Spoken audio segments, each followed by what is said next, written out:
इनका एक दोस्त है, उसने 87,000 करोड़ रुपए का कर्जा ले रखा है। एक आदमी ने 87,000 करोड़ रुपए का कर्जा सारा माफ कर दिया।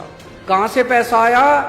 आपकी रोटी पे आपने जो जीएसटी दिया था उसका पैसा, आपके बच्चे का जो दूध पे टैक्स दिया था उसका पैसा।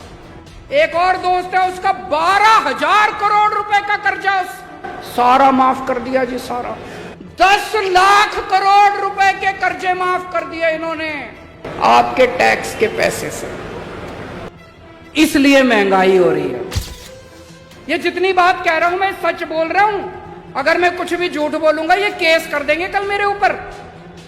पढ़ा लिखा आदमी हूं मैं, इनकम टैक्स का आदमी हूं, सब समझता हूं इनके चोरी चकारी सारी। आप एक रोटी खाते हो, एक रोटी पे 1 रुपए का जीएसटी लगता है। आप दही का प्याला खाते हो, 1 कप दही जब खाने जाओ ना, अभी खाना नहीं खाया होगा, सारे जने घर जाओगे, 1 कप दही के ऊपर 1 रुपया जीएसटी लगता है। आपने ये जितने कपड़े पहन रखे हैं इस पे टैक्स लगता है। आपका पंखा चलता है, पंखे पे टैक्स लगता है, बिजली पे टैक्स लगता है, दही पे टैक्स लगता है, शहद पे टैक्स लगता है, गेहूं पे टैक्स लगता है, चावल पे टैक्स लगता है। पिछले दिनों इन्होंने खाने पीने की सारी चीजों के ऊपर टैक्स लगा दिया। इतना टैक्स, इतना टैक्स। इस वजह से महंगाई हो रही है। बस सांस लेना ही बाकी है, चिंता ना करो, एक बारी और आ गए तो उस पे भी लग जाएगा टैक्स। अब ये आइडिया मत दो, वो सुन लेंगे। सब चीजों पे टैक्स लगा दिया जी। भी पिछले थोड़े दिन पहले इन्होंने छाछ पे टैक्स लगा दिया, दही पे टैक्स लगा दिया, गेहूं पे टैक्स लगा दिया, चावल पे टैक्स लगा दिया, शहद पे टैक्स लगा दिया, हर चीज पे, खाने पीने की हर चीज पे टैक्स लगा दिया।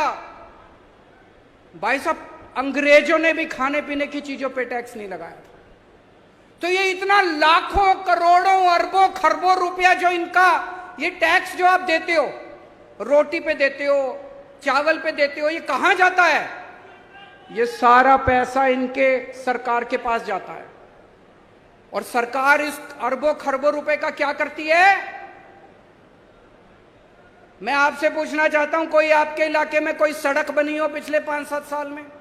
कोई स्कूल बनाओ, कोई अस्पताल बनाओ, कोई सरकारी काम हुआ हो?